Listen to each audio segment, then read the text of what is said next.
प्राचीन समय में एक छोटे से राज्य में मंजुलिका नाम की एक बेहद खूबसूरत और रहस्यमयी लड़की रहती थी। वह नृत्य और संगीत में निपुण थी और उसकी आवाज इतनी मधुर थी कि सुनने वाला मंत्रमुग्ध हो जाता था।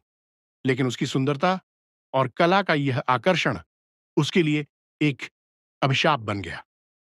राज्य के राजा का बेटा उस पर मोहित हो गया, पर मंजुलिका को यह प्रेम स्वीकार नहीं था। वह अपनी कला में ही रमी रहती थी और किसी से कोई लगाव नहीं रखती थी।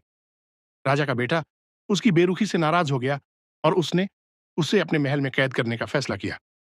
मंजुलिका को महल के एक अंधेरे कमरे में बंद कर दिया गया, जहां उसे अपनी कला से भी वंचित कर दिया गया। वह तड़पती रही, लेकिन किसी ने उसकी मदद नहीं की।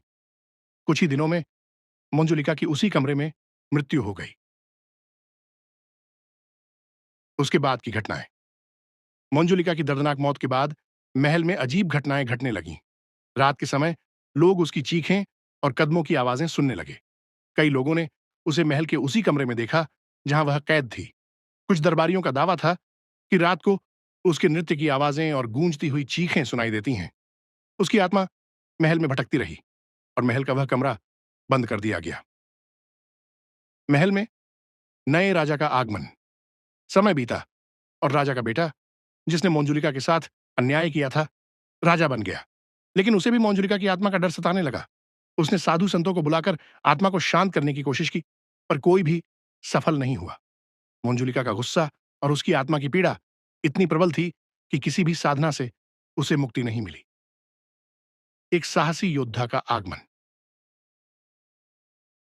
एक दिन एक युवा योद्धा, जिसका नाम आदित्य था, इस रहस्यमयी कहानी को सुलझाने और मंजुलिका की आत्मा को मुक्ति देने के लिए महल में आया। उसने राजा से इस भूतिया कमरे में जाने की अनुमति मांगी। राजा ने उसे अनुमति तो दी, लेकिन उसे चेतावनी दी कि जो भी इस कमरे में गया वो कभी वापस नहीं लौटा। लेकिन आदित्य निडर था।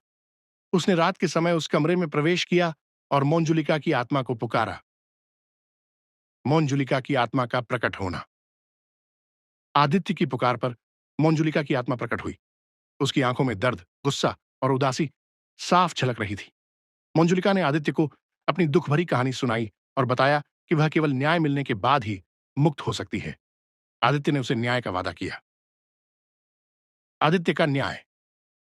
आदित्य ने राजा को मंजुलिका के साथ किए गए अन्याय के बारे में बताया और राजा को अपनी गलती का एहसास दिलाया।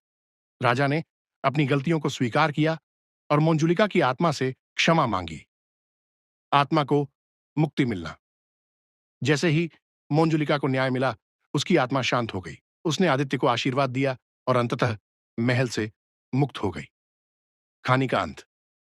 उसके बाद से महल में शांति छा गई और वहां कभी कोई भूतिया घटना नहीं हुई। आदित्य की बहादुरी और न्यायप्रियता की कहानियां पूरे राज्य में फैल गईं।